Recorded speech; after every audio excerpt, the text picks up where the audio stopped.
Ya, jadi ada 3 hal yang paling utama, paling pokok di dalam dakwaan yang tadi dibacakan ya.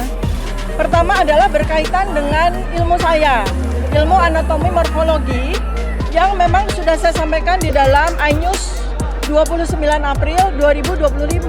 Saya diundang sebagai ahli, di mana di situ saya memberikan penjelasan tentang bagaimana saya melihat dari dokumen yang beredar atau benda digital yang beredar di internet yang banyak orang mengatakan itu sebagai ijazah Joko Widodo.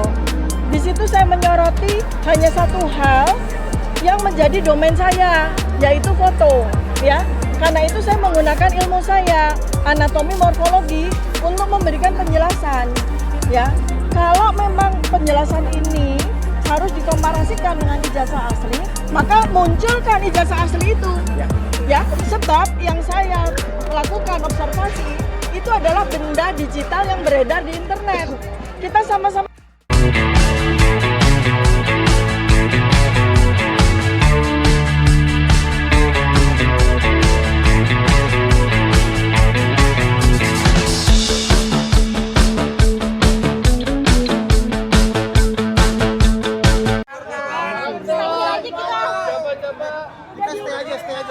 jangan ditutupin dong, Jangan ditutup dong. Coba. Maju dong. Biarin kita stay. Bukan dapat jalan dari Surya. Bang, ini lo. Kok kayak ikut.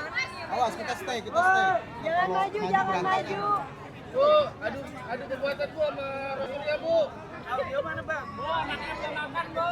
Ya, Bu. Pasang dulu, Bu. Buka. Yang ada masakin, Bu. Ya. Susah. Bang, biarin. Bang, aja, Bang. Media, Bang, media.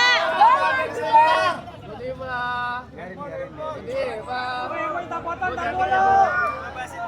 Foto habis ini. Fotonya habis ini. Ibu. Bu, Bapak jadi presiden boleh nggak, Bu? Pendukungnya udah banyak banget, Bu. Bu, sini Bu, maju, Bu.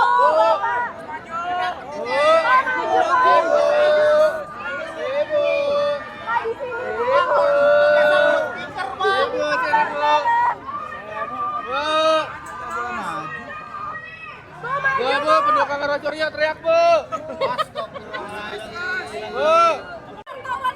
Woi, aki-aki. Ayo maju, Bu, maju. Maju.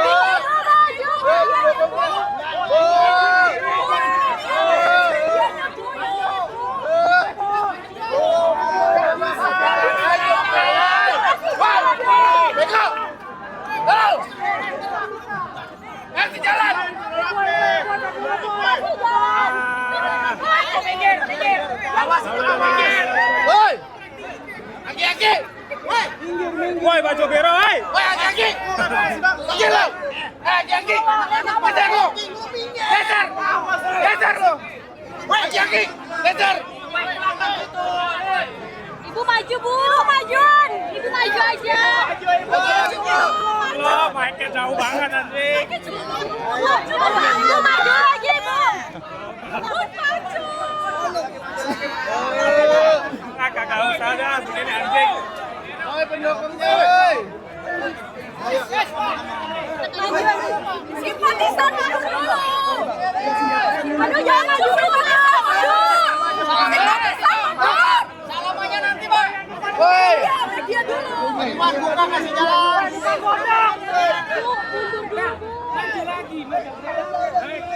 Agak mundur teman-teman yuk.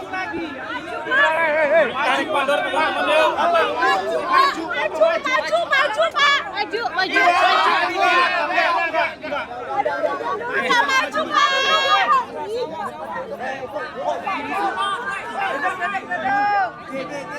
Tangannya lebar ya. Bu, banyak boykot lah, Bu. Kedengeran Bapak, dari sana Bapak. Teman-teman yang media dulu. Gantian dulu. Mundur kita yuk. Maju, Bu. Geser dikit, Bapak pendukungnya, woi. Kita mundur yuk, kita mundur. Masih belum ditahan. Woi. dulu Pak, media dulu. Ayo, gua kagak nyampe. Bapak misi dulu, Pak. Astagfirullah. Maju, Pak, misi dulu. Aduh, nggak bisa maju. Maju, Bu. Aja mulai aja. Mulai aja, nanti keburu panas malas makan, mulai aja. Nanti kita ulang. Maju lagi. Ini tasnya. Maaf. Kami terpaksa aspiratif.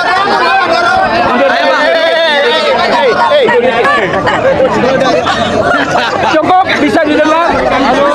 Bisa didengar. Gabutin. Ada yang maju. Oke dah, mulai aja. Oke, wartawan diam dulu. Diam semua. Wawancara, silakan. Ya, wawancara.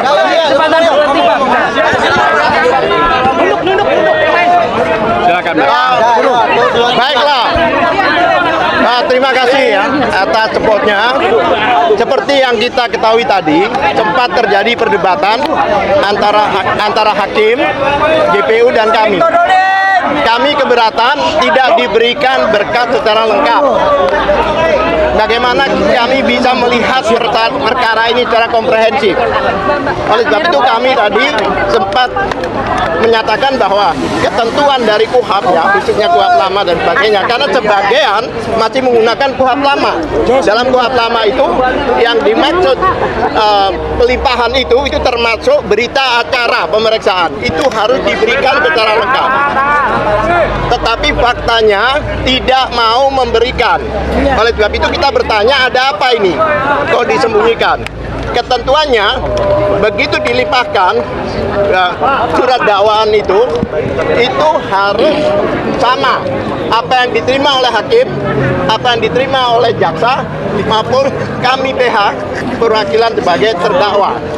Namun kami tidak diberikan akses secara lengkap, tidak diberikan dokumen secara lengkap, meskipun kami sudah kami mengajukan surat 2 kali tetap, dan kemarin jujur pada saat salah satu PH atau advokat datang ke sana meminta berkas perkara, hanya diberikan 1/4. Padahal yang kami ketahui itu 1,5 meter itu berkasnya. Nah, oleh sebab itu ada tanda tanya besar. Ada apa ini? Kok dokumen-dokumen tidak diberikan pada kami secara fair? Ya kan? Mungkin dilanjutkan oleh Pak Lutfi. Ya, jadi persidangan ini kami anggap prematur.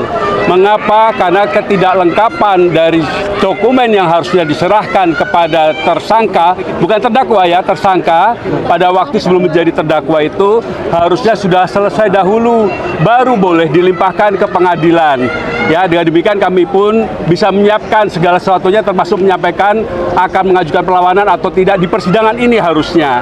Ya, jadi karena ketidaklengkapan itulah kami masih menimbang-nimbang tentang perlawanan. Tapi kami akhirnya setelah mendengar bacaan dari surat dakwaan tadi itu, kami bersikap mengajukan perlawanan. Demikian tambahan, dan silakan Dr. Dan Tifa. satu hal lagi, itu pasal itu kan beberapa pasal, tapi isinya itu konsiderannya sama. Padahal di dalam setiap pasal unsurnya berbeda. Dan selalu dikatakan Roy Suryo CS. DKK. Roy Suryo DKK. Sedangkan persidangan ini ada persidangan Dr. Tifa, individu. Selalu dihubungkan dengan Roy Suryo dan kawan-kawan. Itu boleh jika ada pasal keikutsertaan 55 atau 56. Ini tidak ada pasal penyertaan. Oleh sebab itu, itulah nanti yang kami akan lawan, dan termasuk persidangan di Jakarta Timur ini. Kenapa demikian? Agak aneh. Kenapa satunya di Jakarta Selatan, satunya di sini? Walaupun Prapit itu juga merupakan persidangan. Kalau memang di sini, seharusnya di sini semua. Itulah salah satu nanti di dalam perlawanan kita. Silakan, Bu. Ya, baik ya. Jadi ada 3 hal yang paling utama, paling pokok di dalam dakwaan yang tadi dibacakan ya. Pertama adalah berkaitan dengan ilmu saya, ilmu anatomi morfologi, yang memang sudah saya sampaikan di dalam iNews 29 April 2025. Saya diundang sebagai ahli, di mana di situ saya memberikan penjelasan tentang bagaimana saya melihat dari dokumen yang beredar atau benda digital yang beredar di internet, yang banyak orang mengatakan itu sebagai ijazah Joko Widodo. Di situ saya menyoroti hanya satu hal yang menjadi domain saya, yaitu foto, ya. Karena itu saya menggunakan ilmu saya, anatomi morfologi, untuk memberikan penjelasan, ya. Kalau memang penjelasan ini harus dikomparasikan dengan ijazah asli, maka munculkan ijazah asli itu. Ya, sebab yang saya lakukan observasi itu adalah benda digital yang beredar di internet. Kita sama-sama tidak tahu apakah itu dokumen milik Joko Widodo. Ya, pertama itu. Dan jelas bahwa tadi disampaikan, ya, walaupun oleh Joko Widodo saya dituduh dengan pasal besar, ya, yang memang niatnya mau memenjarakan saya bertahun-tahun, yaitu pasal 32 dan 35, yang itu isinya adalah Undang-Undang ITE yang berisikan dakwaan manipulasi terhadap dokumen milik orang lain atau melakukan manipulasi atau edit agar dokumen palsu menjadi asli. Itu ternyata di dalam dakwaan tadi hanya dikatakan bahwa dasar saya dituduh pasal 3235 itu adalah lisan saya. Lisan saya ketika saya menyampaikan tentang ilmu saya. Jadi betul-betul definitif. Ya, di situ di dalam dakwaan itu sama sekali tidak ditunjukkan, ya, dinyatakan di mana saya melakukan manipulasi. Yang dipakai, ya, yang dipakai itu adalah lisan saya. Lisan udah jelas. Jadi itu pasal yang betul-betul sangat sembarangan, begitu ya. Ya, jadi pertama adalah kalau foto, saya dengan senang hati akan memberikan penjelasan sejelas-jelasnya di persidangan. Ya, dan foto itu saya tidak lakukan manipulasi sama sekali, ya. Jadi intinya nih, di dalam surat dakwaan yang tebal sekali itu, intinya yang dipermasalahkan, yang kemudian Pak Joko Widodo itu mengatakan bahwa saya itu telah menghina sehina-hinanya dan merendahkan serendah-rendahnya. Itu adalah ketika saya membicarakan tentang benda digital yang beredar. Ya, benda digital yang beredar di internet yang kita semua tuh melihat. Ya, dan saya juga memberikan penjelasan secara keilmuan saya. Ya, sesuai kompetensi saya sebagai dokter. Jadi pasal ini semua itu tidak ada relevansinya dengan saya. Nah, adapun tuduhan yang rendah, ya, artinya yang tuduhan yang bulanan tahunan, yaitu yang berkaitan dengan pasal pencemaran nama baik dan fitnah, ya, itu tolong dibuktikan dulu. Di mana saya melakukan pencemaran nama baik, di mana saya melakukan fitnah. Karena yang saya bicarakan, yang menjadi objek kajian saya, yang menjadi objek observasi saya itu benda digital yang beredar di internet. Ya, jadi bagaimana caranya agar Pak Joko Widodo itu membuktikan bahwa saya melakukan pencemaran nama baik, bahwa saya telah memfitnah, maka Pak Joko Widodo wajib untuk menunjukkan ijazah aslinya, bukan di sidang, bukan hanya di sidang, tapi juga di publik.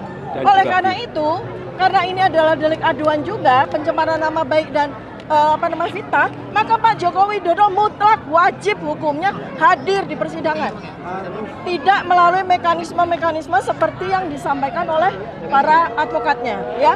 Demikian teman-teman, ya. Jadi saya akan sangat percaya diri untuk memberikan penjelasan tidak hanya di sidang, tapi juga kepada seluruh masyarakat Indonesia. Dan ini alhamdulillah juga ada beberapa media internasional, ya. Ini menjadi bukan hanya sekedar publik Indonesia domain, tapi ini menjadi internasional domain. Jadi hati-hati kepada semua pihak, termasuk kepada jaksa, termasuk kepada hakim. Karena tadi jaksa seakan-akan ingin menyembunyikan berkas perkara, berita acara pemeriksaan. Mereka nekat, ngeyel, tidak mau memberikan BAP kepada kami. Padahal itu secara undang-undang itu penting sekali. Silakan, Datuk. Ya, jadi yang namanya berkas perkara itu istilah yang selama ini sudah digunakan dalam KUHP yang lama, yang mana itu bermakna berita acara dan daftar alat bukti yang diajukan. Bukan barang buktinya, tapi daftarnya itu disampaikan kepada kami. Itu sudah berlangsung puluhan tahun. Mengapa baru tadi dipertanyakan seolah-olah jaksa ini baru saja praktek di pengadilan, begitulah. Ya, tidak profesional. Terima kasih. Terima kasih, Pak. tersangka lain yang bisa dijadikan tersangka pada kasus ini, Bu ya? Ya itu wilayah dari hakim ya. Wilayah hakim ya. Kita fokus saja dengan kasus saya. Ya. Oke. Baik. Terima kasih. Sudah? Oke, sudah. Terima kasih. Makasih ya. Makasih. Dok, untuk sidang doktoral itu gimana? Sudah ada. Besok pagi. Makasih ya teman-teman. Saya tidak akan berikan